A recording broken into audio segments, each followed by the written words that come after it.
নমস্কার বন্ধুরা, আজকে আবারও হাজির হলাম বিয়ে বাড়ির একটি ছোট্ট মিনি ব্লগ নিয়ে। সেদিন শরীরটা আমার প্রচুর খারাপ ছিল, মাথায় জব করে তেলও দিয়েছিলাম। বিয়ে বাড়িতে যাবো না ভাবছিলাম, তারপর সন্ধেবেলা ওষুধ খেয়ে শরীরটা একটু ভালো লাগছিল। আর তোমাদের দাদা ভাইও ফোন করে বললো যাও তাড়াতাড়ি চলে আসবে, তাই ফটাফট রেডি হয়ে চলে গেছিলাম। আর বিয়েটা ছিল আমার প্রতিবেশী এক ননাসের। আর দেখো গিয়েই দেখি বরের গাড়িও চলে এসেছে, কারণ বিয়েটা ছিল গোধূলি লগ্নে। কিন্তু গোধূলি লগ্ন বললেই কি আর গোধূলি লগ্নের যে সময়টা হয় সেটা ধরা যায়? এটা ধরা খুবই কঠিন। বিয়েতে বসতে বসতে ওই 10টা নাগাদ বেজে যায়। কেন বললাম বলো তো? কারণ আমারও গোধূলি লগ্নেই বিয়ে হয়েছিল। তো দেখো বরও চলে এসেছে, আর বর এসেছে, বাজি পটকা ফাটবে না এটা কখনো হয় বলো তো? তাই সবাই মিলে বাজি পুড়িয়ে আনন্দ করছে। অবশ্য আমরা যখন ছোট ছিলাম তখন এই বাজি পটকার এত চল ছিল না, কিন্তু এখন বিয়ে বাড়ি আর এসব না হলে চলে না। বিয়ে বাড়ি ঢুকেই দেখি বিয়ের সবকিছু রেডি, শুধু বর বিয়ের আসরে আসার অপেক্ষা মাত্র। আর এদিকে দেখো কনেও রেডি। আর এই সময়টা না খুবই কান্না পায়, মানে সবাই যখন বলে বর এসেছে বর এসেছে, ওই সময়টা দিদির মুখটা দেখেই তোমরা বুঝতে পারছো এই হলো আমার আর এক সুন্দরী ননদিনী, যা সুন্দর লাগছে ওকে। আর এইদিকে দেখো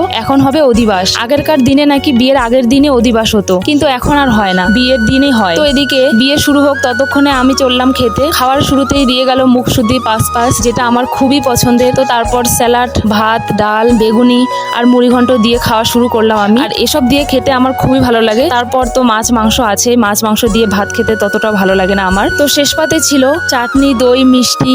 আর খাওয়ার শেষ করে আমি দেখো পাস মুখে দিয়েছি। এদিকে এসে দেখি বর বিয়েতেও বসেও গিয়েছে, মানে বিয়ে শুরু হয়ে গেছে। তো বিয়ে হতে থাকুক, আমাদের এবার বাড়ি যাবার পালা। আকাশের অবস্থাও খুব একটা ভালো নয়। তো এদিকে দেখো ছেলেপুলেরা কত আনন্দ করছে। আর বিয়ে বাড়ি মানেই তো সবার একটা আনন্দ করার জায়গা, তাই না? তো চলো, বাড়িতেও এসেছিলাম আর বৃষ্টিও এসেছিল, আমাদের ভাগ্যটা খুবই ভালো ছিল। তো আজকে আমার এই বিয়ের মিনি ব্লগটি তোমাদের কেমন লাগলো অবশ্যই কমেন্ট করে জানিও।